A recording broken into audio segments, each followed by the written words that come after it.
шарената револуција беше што беше?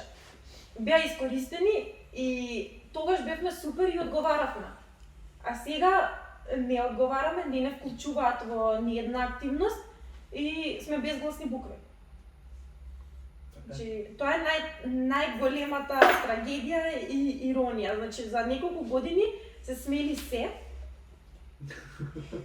Не, за неколку години не се смени ништо според мене, ако ме прашаш. Се смени само глава. Па мислам дека на полоша се смени. На полоша се смени. Црни сценарија сегда. Па ја успомни зашо го тепаат тој да се души. Ево во некој ден имаше некоја си кривична акција во Грчец, не знам ти што.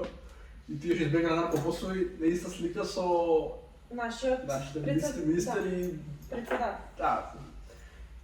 Во ова збориме ние како млади луѓе, сега ние како млади луѓе ова ако го збориме, значи сигурно и повозрастните зошто продолжува, зашто не гледа кога е деструктивно.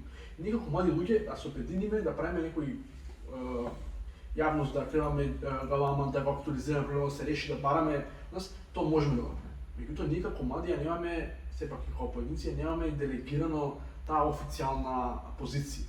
Се они како возрасти не разбираат дека они секогаш кога прават таков игнорантски пристап, дека они само да бркаат, не враќаат од нас. Затоа многу луѓе се разочарани. Друго прашање. Зошто младите се разочаруваат од држава? Зошто се заминуваат? Зашто има два случаи. Имаше еден дечко што беше прогласен за пред 3 месеци 4 за најдобар полицаец во Македонија, после 3 месеци се заминал во Германија.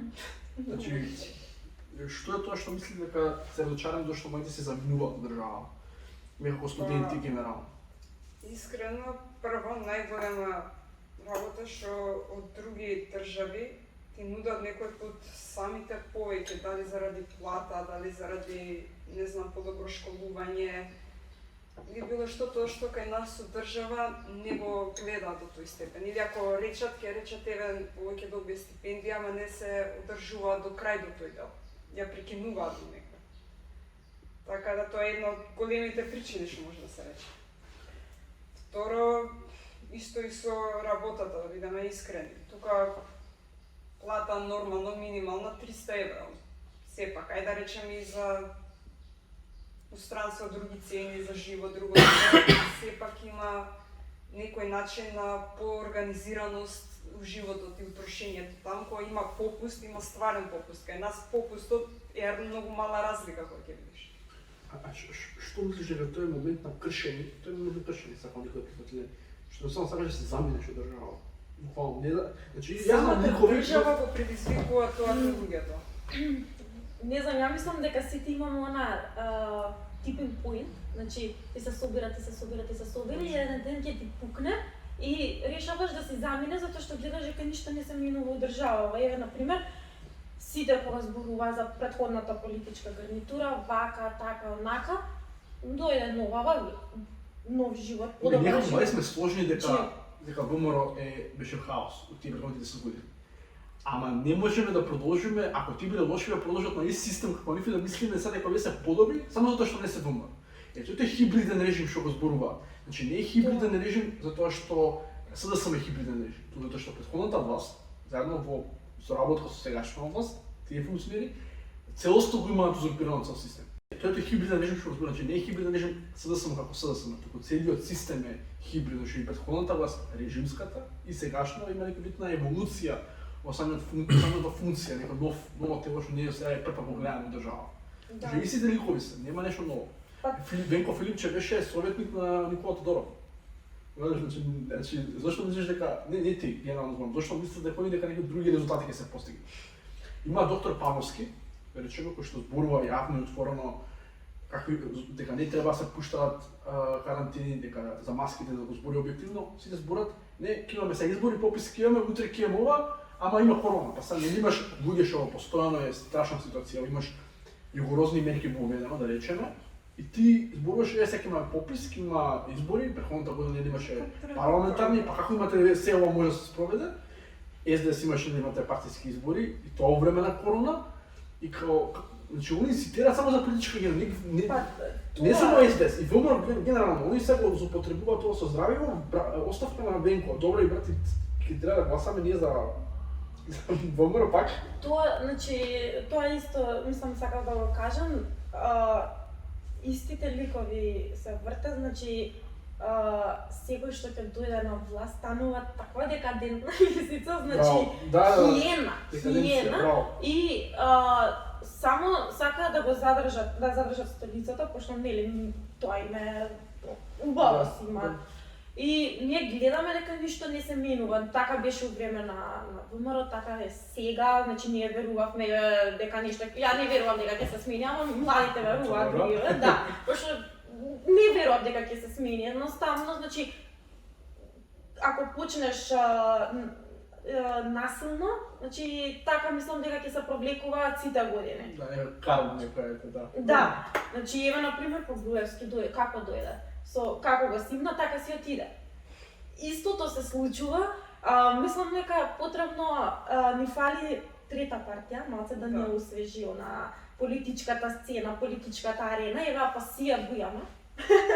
Не знам се, значи го имаме пасија, малце освежење од тоа претходно, значи фала Богу некој да искочи и да си го каже своето мислење без да се плаши нешто дали ќе му направа. Значи Еве само се саканува нешто. Нема гај. Ќе висичи ти, ќе она. Имаше се заев, имаше испад некој собрание. Знам, еден од многуте нели гафи. Ама многу интересно затоа што не разбира дека Пасиев го зборува тоа бесот што го сеќа обичниот народ, зашто не знам, очигледно произлегува од нас обичните. И не разбира дека ние мајде се поистоветуваме со него во тој док. Некоја со политиките на Пасиев не се сложувам. Меѓутоа, според мене, мислам дека единствено решение како политички систем било да се направи една изборна единица. Па во овој голем хаос, да имаше поголем хаос, па после сами нека се снаоѓаат, искрено. Нека влезат колку може повеќе партии, со забрана за предизборна коалиција, па кој си го заслужува, со него се влезат и после нека си прават влади внатре. Па да, само хаосот може да придонесе со некаков резултат, затоа што вака кога што ни се подредени кога одиме работите, Да, зборувам. значи, видовме само преку хаос може да видиме како стоиме. Да. Значи, дефинитивно. Значи, ние, еве, сведоци сме Франција така функционирала со 5 монархии, 5 републики. Значи, само така ќе се исчисти, ќе видиме... Француската револуција ми е едно од најомилените нешта. Апсолутно, апсолутно. Зашто младите се заминуваат? Па, освен тоа што кажа и Инес, значи, мислам дека тоа, разочарани сме од политикава, гледаме дека ништо не оди на подобро и мислам дека најкруцијално нешто е тоа што се дава предност на некој што нема толкав капацитет, отколку на некој што стварно има капацитет. Може да го подобри концепт. Да, значи некој например ако е син на некој политичар или не знам некоја истакната непотизмот, личност, фаворизирањето. тоа има повеќе предност за разлика од некој што можеби е поспособен. Дали мислите дека Македонија има ограничен вид на промотивни професии, како дека Македонија не може да се занимаваш со секоја професија што можеш да изучуваш? Да. Да. Не, малце го нема тоа сватено, знаеш, сите сакаат да бидат директори, сите сакаат да бидат бизнисмени, сите сакаат да бидат политичари. Ама ако го немаш тој капацитет за ти тоа да го работиш... Ова збориш од перцепција на политиколог. Да. Што сака да твојата успеа, Так. може да друг, не знам што има кај. Значи, потребно е, например, во Македонија, па и генерално во другиве држави на Балканот за нечиските професии. Значи, тие се ги нема, скоро и да ги нема, значи по еден, двајца, тројца, значи остануваат за нечи, овие стариве веќе, значи ќе заминат. Ама значи може многу повеќе што се вика профит да се направи. Од тоа имаше еден дечко од Битола, мислам дека од Битола беше, нема известен. Да, Чевлар. Значи правел по 60.000 денари месечно. Ама зашто? Затоа што бил он единствен во тој град. Значи тој зима поголема плата од некој што тука работи како банкар или нешто слично. Ама зашто он сакал да е банкар, да носи костум и да работи така, административно работа. Значи, да, ме разбираш.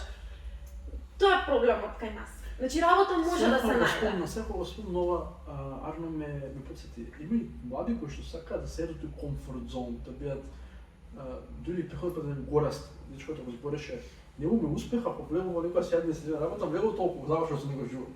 Као на 26-24 години влегува во административна работа и толку, но ќе седи вако и само ќе клика. Кога не тоа ме завршено. И следен чекор му е, не знам, да се венча, да има деца и толку.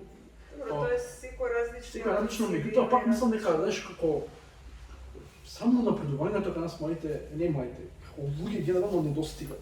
Зошто сакаш да се задоволиш со тоа што е подпросечно, не е ни просечно тоа.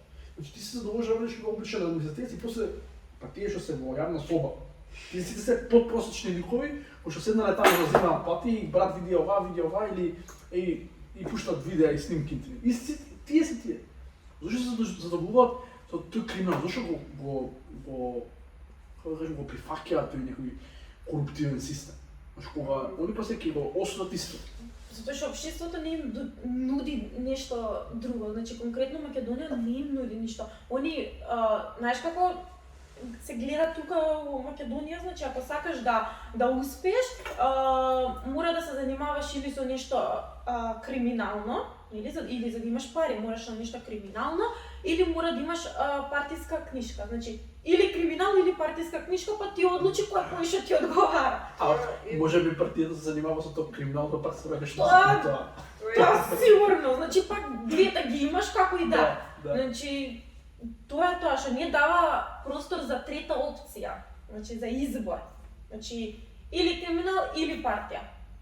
Тоа е еден другар што манга се учи исто политика таму. Се зизавме и вика кај вас здравство не организирано.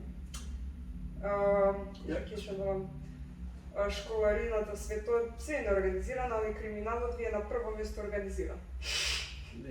Буквално тоа го рече. Значи, јасно е дека и од надвор од земјите гледат, зборам за помладавија генерации, што се дешава и како се дешава, и јасни им се работите, а кај нас, уште, дали, што викаш, постарите си, уште не задржуваат, или дали кај нас некој кој што рече, им е лесно само да имам работа онака обично, да се седам дома и да се завршам и за друго да не се знам. Може само и тоа да е психолошкиот дел. Па не сам младите, јас не се согласувам. Знаеш, кај нас е проблем, значи, не, извини, за постарите генерации. Значи, кај нас е проблем што ние ги гледаме овие други европски држави и ние мислиме дека све им достојни на нив, што реално, значи, еднакви сме. Значи, тоа сакам, не дека не ставам на полиско, но факт е. Значи, мисля дека ние можеме да се рамниме со нив, со тој менталитет што они веќе го имаат развиено пред 20 години и повеќе. И ние внесуваме некои закони, некои реформи, некои, не знам таму, некои други работи, по нивен пример. Да, а за тоа треба време, години, за нас милениуми да ги имплементираме како што треба. Исто го зборевме пред два подкаста со Христијан дечкото, Христијан Павловски, поздрав него. Викаше, баш точно го спомна, вика, во Финска за стигна до тој степен. Не да колку требало да помогне. Значи не можеме Финска сега и Македонија сега да го следува. Ние ги немаме помогне, не само Финска, и други држави што се големи по Европи. Мене ме смешно што скандинавските ги земам. Тие се на пиедестал за прво еден, не знам што воопшто се спордоми. И тоа неки помали да ги се. Имаше на пример еден филм, баш го дискутиравме, значи 94-та снимен во Кина. Значи, ние сега тоа што го имаме тука, во Кина уште тогаш го имало. И ти сакаш да ми кажеш дека ние сме еднакви, дека ти можеш тоа преку ног да го направиш така трансформација, да им ја ставиш вака, да им ја пласираш на граѓаните, они се збунети, реално ние сме збунети ова што го прават. Значи не може преку ног некои работи да се. Мислам дека само сега може ќе ќе контрол, чисто стап разменуваме. Ја мислам дека како правилни кадри дојдат на правилно место, на правилни ликови, се дадат правилна шанса. За многу краток период можеме да стигнеме, ако не истра, ако не барем приближно во таму. За министеркава Мила стварно имам надеж дека нешто ќе направи некоја конструктивна промена, особено во образование. Например, и нејзините советници кога не викна на разговор исто и во влада бевме, значи кажа ја пофали ажурна, значи се. Ја 5 месеци чекам да ни врати за средба нели од преку студентска организација, што е мислам дека срамота и веќе се откажав. Побрзо добив барања, ми врати на писмо премиерот, отколку министеркава, што министеркава треба постојано да е За сексуалното ажурна. образование, јас уште еден пример. Колегите што Калин, Кристин, поднесува некако екипа младинска барање до Министерство за образование да видат кој ќе биде содржината во книгите за сексуалното образование. И некоја момент предете ние книгата, предлог, скицата за книгата, која ќе биде за да видиме да гледаме што ќе се пропагира во тоа. Да. До ден денес, веќе од кога беше сексуално образование активно, до ден денес ништо, ни трага ни глас да им пратат. Па тоа мислам дека Министерството за образование е премногу затворено, значи ништо не се знае како се Мила Царовска е класичен лик кој што се движи преку пиар. Она сака да се промовира себе си, како она се грижи, како она се, меѓутоа нема содржина. И јас тоа го не можам ни да ја нападам, лично не можам ни да ја нападам, не можам ни да ја одбрана. Сомнително ми е, меѓутоа имам чувство некој дека има некој вид на како никој да ја држи, како никој да не ја дозволува. Мислам, си добила следно светло од премиерот, ама не си добила од министерка.